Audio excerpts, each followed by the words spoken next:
He, ladies and gentlemen, is a mechanical engineer with an MBA in marketing. The first question that comes to my mind is, what is he doing in publishing? So he's going to answer that question. But besides that, ladies and gentlemen, he's had a decade full of experience in multiple business domains.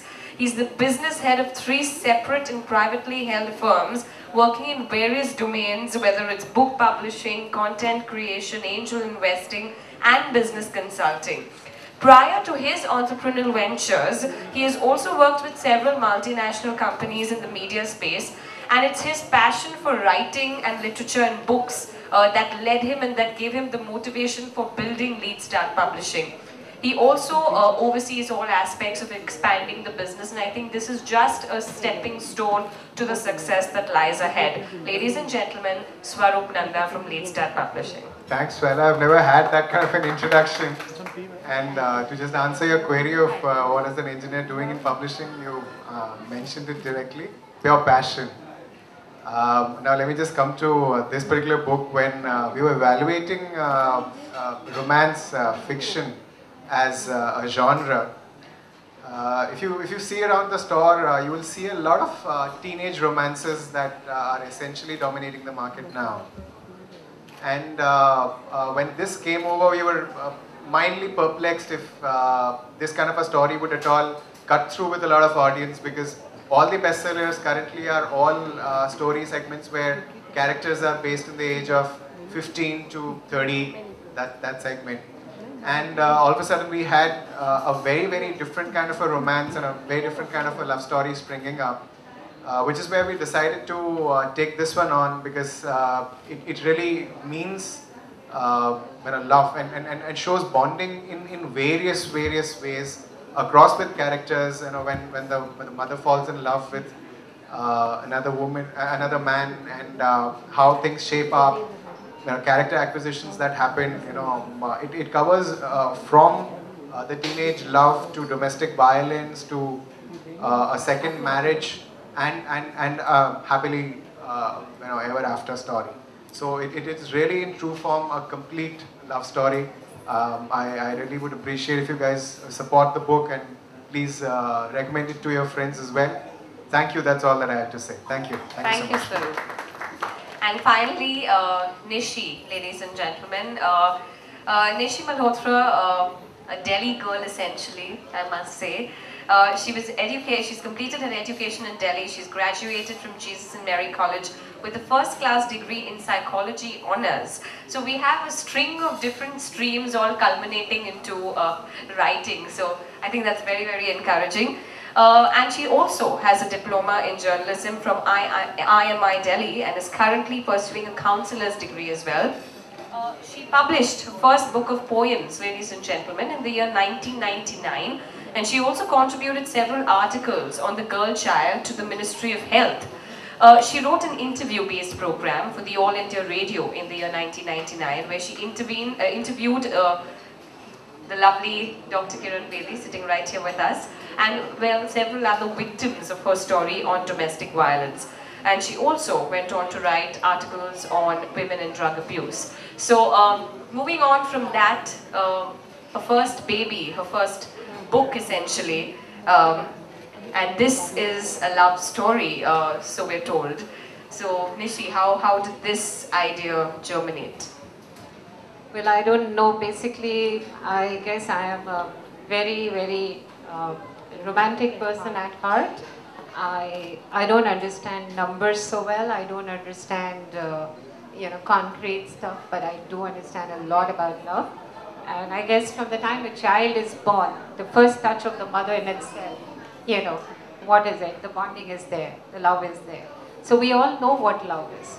But probably, we've all become so busy with our lives, we're building up commercial lives, careers, other things. So we hardly sit down and, sort of think about something which is love. Love has become a very, okay, I love you to anybody and everybody. It's become honestly very, very meaningless as far as I can see now. Now, this is a story about a man who dares to fall in love with a woman outside the nuptial, outside the barricade of marriage. She's married, she has a child, And she goes through a lot of domestic violence at home. She bears it for about 10 years or so. And then suddenly something snaps, probably because she gets some love and attention from this man. And somewhere, you can make out, that there is love. This bonding is there, the magic is there. There is something that someone cares for you. Besides, without expecting anything from you, there is that love. And so the story moves on. It shows how she's a very, very timid personality and brought up she's brought up very nicely by her parents, but yet she's forced into a marriage, into a rich family and all, and probably she comes from a middle-class family. And but she gives up everything because she doesn't feel that just to eat and bring up children and sleep, that doesn't mean what a marriage is all about, when you're not treated properly. So then that is how the story goes on, and basically I'm not really given it an end into a marriage. It's an eternal bliss, and once you read on, you'll actually feel the flow, It's like a pulse which flows on till the end. That's about the story. That's the gist of the story. Thank you so much. I want to ask her now. How did you imagine this? When did it strike? No, this is where I'm curious. It's not my story. No. It did not be your story. Actually, I have a friend called Neha Sharma, who's currently in Canada. And she was a Bombay-based girl. She got married to a guy who was probably 10, 12 years older than her. And suddenly, I heard that she's going through a very violent kind of a life. He was hitting her, he was hitting the child. And so she was a very nervous kind of person. She was not she wasn't confident that she'll bring her child on board. But one day she met a man, probably 10 years younger to her, who pulled her out of this. And he had the courage to face his family, the society, the family, other people. And he actually took her away from all this. Though they're not married, they're living together even now in Canada. But they're very, very happy. And I was amazed by the kind of chemistry and the compatibility and the love. So somehow that touched me more than anything. And some elements, of course, could be my experiences, but in different ways. It's something like the Amrita Preetham story. Anna? No? Something like the Amrita. I've read that book. I'm forgetting the name. Mary Amrita. Yeah, exactly. So I was also touched by the book. And now tell us then, when did you start writing? Well, I started in March, I guess. And I just took about 4 months to do this book, honestly. Just 4 months. That's wonderful. When everybody would sleep at night, I would quietly get up and start writing. My husband hates this writing business. He's a chartered accountant, so he only understands numbers.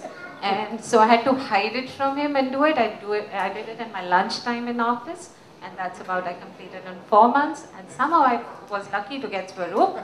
And Lead Start has been really very supportive. I must thank Lead Start and Cora, my editor. I'm not sure whether she's here. I don't think she is. But they've been wonderful. They've been very supportive. And we got it out in a, in a jiffy. I didn't know it's going to happen like this, And I still can't believe I'm here sitting with you, launching this book. So there's a Bollywood a script called Tejas. Tejas. Movie का नाम भी हो गया Tejas. Yeah. You have the actress sitting right there.